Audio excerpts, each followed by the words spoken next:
Hi everyone! Ito, nandito na kami sa aming tutuluyan for tonight sa day 2 ng aming Mindanao trip. And dito kami ngayon sa Tibuli, South Cotabato. Dito kami mag-stay sa Gunobong. Isa siyang traditional Magindanaoan house. And pakita ko sa inyo yung loob niya. Kasama na to sa package na binayaran namin. So ayan, yung kanilang lobby. And ito, lutuan yata ito. Tapos, doon ang kanilang CR. Dito kami maliligo later. Here. Ayan, diba? Probinsyang probinsya. Yung mga tsinelas and sapatos si iwan dyan. Ayan yan, panik tayo dito. Ayan, ito nga yung mga musical instruments na sinasabi ko sa inyo. Tapos, ang upa pala ng costume, kung gusto nyo magpa-picture na naka-costume, is 150. Pero may mga binibenta rin sila ng mga accessories, kagaya nyan. Tapos, ito ang dining area / living room. Diyan kami kakain later. Tapos, ito yung mga tutulugan namin. Sobrang presko ng hangin niya. Pakinggan natin si ma'am sa lesson niya. Ito yung arrangement. Pagka akit mo ng hagdanan, nandyan yung lutuan. Yung may lutuan dyan, di ba? May ano, hindi nila tinanggal, nandyan lang. So, asan yung mga lamesa na yan, hindi sila naglalamesa. Yung mga ganito lang yung lapag lang. Oo. Kaya parang may mga curtain yan kasi tulugan talaga to ng mga princess. Ay, princess, mga princess na asawa tayo ng dato. So, kasi maraming asawa ang dato. Ngayon, pagdating ni dato, kunyari galing sa malayong lugar si dato o kaya galing sa farm nila, pagdating ni dato, kunyari suot-suot niya yung favorite na jacket niya, na sa tuwing lalabas siya yung talaga, or parati niya gamit everyday. Like, sombrero, jacket, or anything. Kung saan niya isasabit yung bagay na favorite niya, doon siya tutulog ng gabi yan. saya. Okay, an explanation naman ng bintana na yan, kasi dyan ang ginagawa nilang bilaran ng isda. Sila ano yan, nahihiga ito sa pag-araw. Yan, nakaligo na kami. Ngayon, dito na kami nagkakape, chill, nagkakwentuhan. And yan, mamimili kami. Tingnan namin kung may mabibili kaming mga accessories. Ganda na laki na, 100 lang. Ayan, so nag-decide kami bumili ng bracelets. Ito. Parehas kami. And ang maganda kasi dito, kapag bumili ka dito and pag nag-stay ka dito, yung proceeds ay napupunta sa mga locals na nandito na nag-work dito sa Gunobong. And ang tawag pala talaga sa mga ganitong klaseng bahay ay Gunobong. Traditional Magindanaoan houses. Nag-rent kami ng costume for 100 para makapag-video and picture dito. Boom! Bright ganit na kay Toby. Labi ng istoryahan ko ng mga terms, huwag ko kaila, tapos with explanation. Our group decided na mag-contribute na lang at magpaluto ng dinner sa staff ng Gunobong Cultural Village.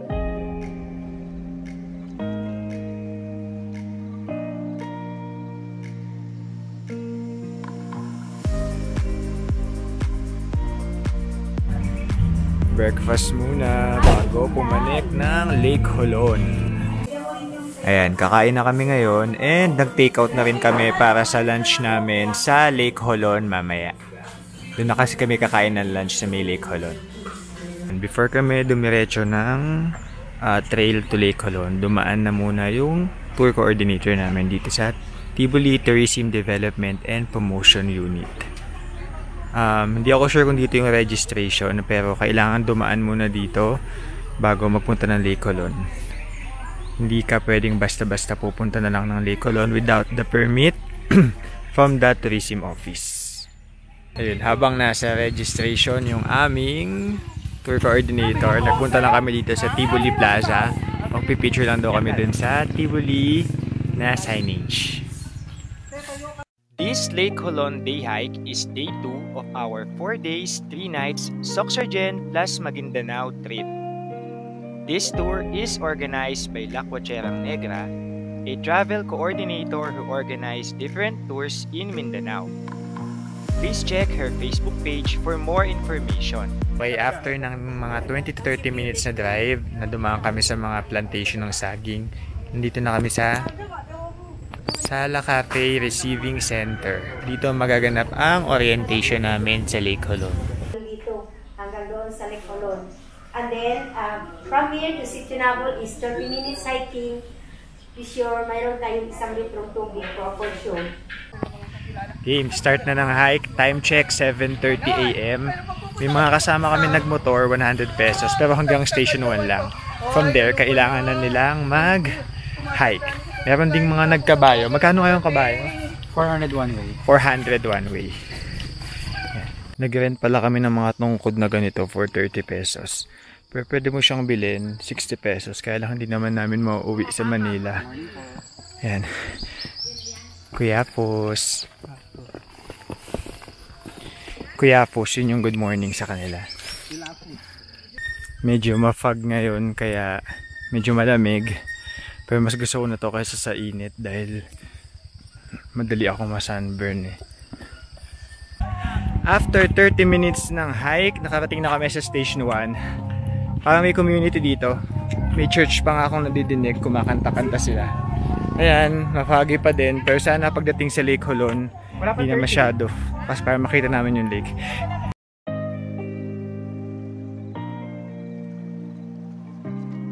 Okay. After 15 minutes more hike mula dun sa community na nadaanan namin, nandito na kami sa Station 1 talaga mismo. So overall, total of 45 minutes na hike siya. Yung kanina hindi pa pala yung Station 1. Community lang yan. Ayan, dito sa taas may mga nagbebenta ng mga soft drinks, Gatorade, mga bamboo na mag. Itong maliit, 20 pesos daw. Yung Carioca, 10. Tapos, ayun, may mga kape pa silang binibenta dito. Mag-ano kami, mag-Carioca kami. Kakape ba tayo? Hindi. Hindi naman. Ayun, Carioca na lang muna ulit. Ay, tayo Carioca. Hop. Hop. Tamis. Mula station. Mula station. Yan, konting lakad lang mula sa Station 1. Dito yung Century Tree. Taas, no? Picture lang kami dito. Tuloy namin yung hike.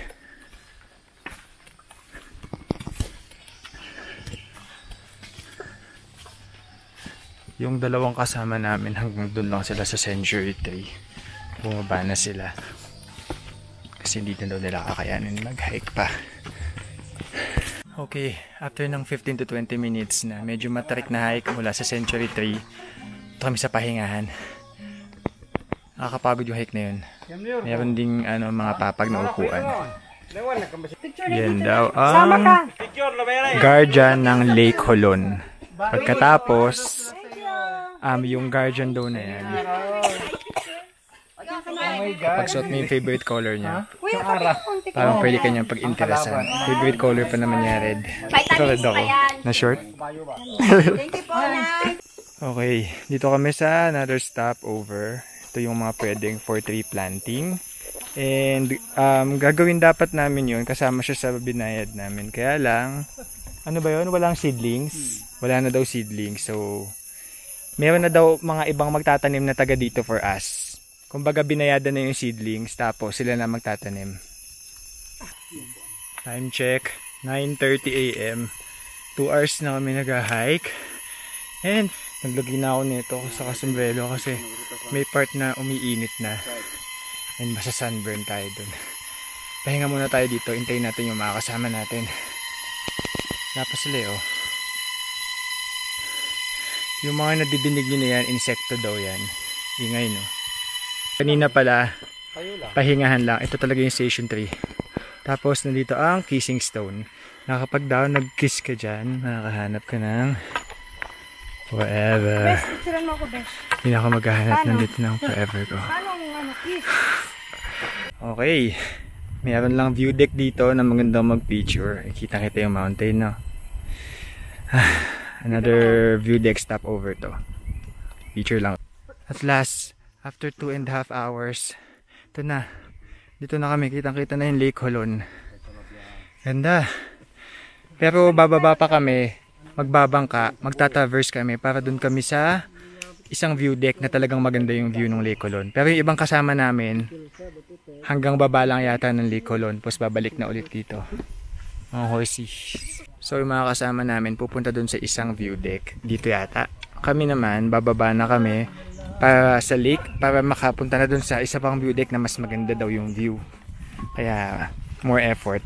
Tapos magsiswimming ako sa lake. Nauna na ako sa mga kasama ko. After 3.5 hours na pag-hike. Dito na ako sa campsite sa baba. Kung saan dito yung camping area ng mga nag-overnight. Pwedeng mag-swimming dito. Magsiswimming kami. And magbabangka papunta sa isang side kasi doon naman kami aakyat doon sa view deck. Tapos doon na rin kami bababa after. Ito na siya. Ganyan.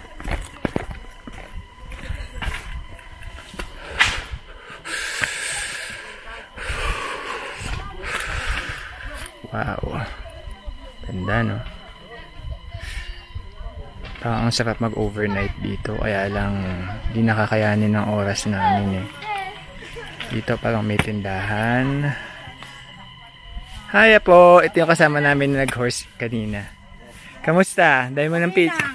Swimming time sa Lake Holon! Di lahat magsiswimming eh. Kami lang isa naming kasama. Ang aming bagong friend, si Verba from Marawi City. Medyo mainit, but it's beautiful. Sabi nga ni Angelica, beautiful. Yan, ganda oh. Minsan lang tayo makakapunta sa ganitong lugar. Dati, nakita ko lang to sa travel vlog sa airport. Tapos ngayon, nandito na ako. Yan, dito makikiswimming ako sa kanila. Nag-sunblock naman na ako, so okay na. So it is.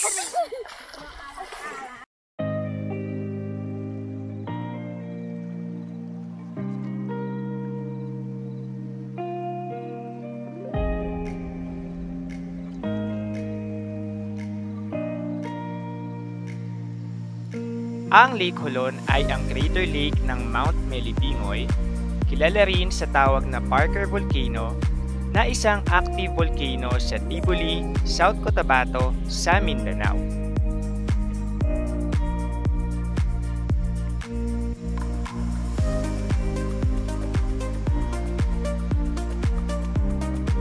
Ang Lake Holon ay idineklara bilang pinakamalinis na anyong tubig sa loob ng Pilipinas para sa mga taong 2003 and 2004. Ayan, lunch time. Yes, namumula ka tayo. Yung mga lunch namin, binili namin doon sa bayan kanina. Tapos, yung mga nagtitinda rin naman dito. Ayan, gaya niya, may spaghetti. Ay, Maria. Ayan, time check, 12 PM. Kakatapos lang namin mag-lunch. Yung ibang kasama namin bumalik na doon sa trail na dinaanan namin kanina. While kami naman ay dito, magbabangka kami, 60 pesos each. Tapos, doon kami pupunta sa kabilang side yata or basta doon kami magta-traverse. And nandun din yung view deck na maganda. Maganda yung view ng Lake Holon. So, yeah. Hey, ito na, nasa bangka na kami ngayon. Ay, ito pala meron, no? Okay, hi! Wala black.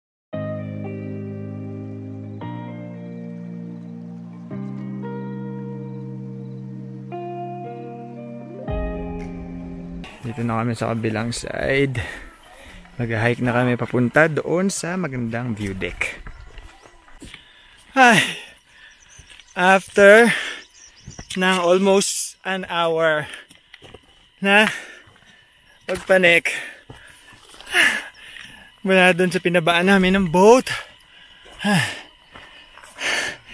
Grabe, puro pa-assault yung pinanik namin. Pero we're almost here sa view deck. Actually, ito na kami pala. Daan na namin. We're here na. Buti hindi masyadong mainit. Ayan. At last, worth it yung hike na ginawa namin. Sobrang ganda.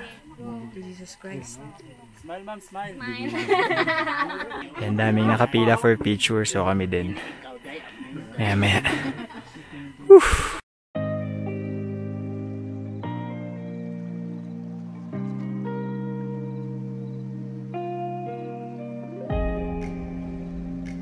Ang bulkang ito ay huling pumutok noong January 4, 1641 na naging dahilan ng pagkabuo ng Crater Lake na tinatawag ngayong Lake Holon.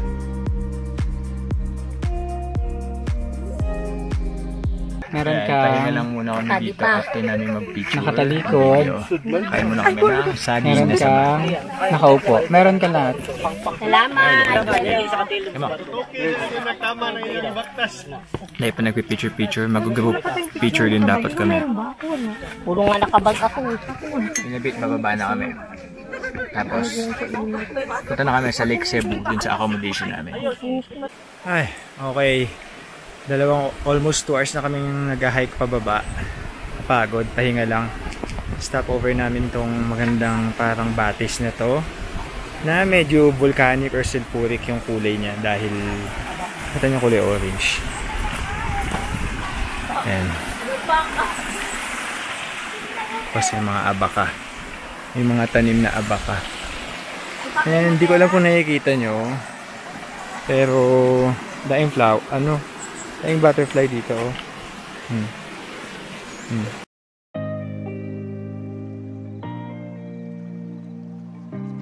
At last, after 5.5 hours na total hike, papuntang Lake Holon, papanik doon sa view deck, and pababa ulit. Nakarating na din kami dito sa... Saan ba to? Bunobong. Dito, kami sasakay ng habal-habal papunta doon sa meet-up place. Kanina, nandoon yung mga ibang kasama namin na hindi nag-traverse. Ganda oh. Kule Receiving Center. So, yung mga pupunta sa Lake Holon, may choice sila. Pwedeng dito sila mag-start, papanek doon sa view deck, tapos bababa ng Lake Holon, magbabangka sa camping area, tapos doon naman sila bababa sa pinanikan namin kanina. Kami, doon kami pumanek sa isang area na yon. Dito kami bumaba sa Kule. Okay? Pagod? Not so. Wow! To wrap up this Lake Holon experience, sumakay kami sa mala roller coaster na habal-habal ride from Barangay Kule to Barangay Sala Cafe. Grabe. After ng more or less 15 minutes na habal-habal ride from Barangay Kule, kung saan doon yung exit point namin, papunta dito sa Barangay Sala Cafe, kung saan dito kami nag-entrance kanina, nandito din yung van. Whew! Yung motor ride is 300 for 2, kasi may mga binayaran pa kaming mga exit fee. Parang 4x4 ride yung ginawa namin. Sumakit katawang ko. Uwi na kami. Lake Cebu kami mag-stay for tonight. 350 na sa'yo. Bye. Sino ang nagbayad? Okay yan, meron ditong tarpaulin na pwede kang pumirma magsulat bilang patunay na nakasurvive ka sa Lake Holon day hike. Siyempre magsusulat tayo dyan. Pirma na tayo. Hoy, ano ba? Tara na?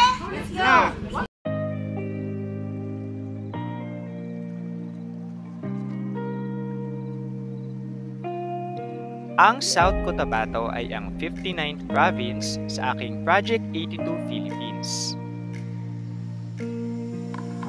23 province to go. #Pilipinas muna.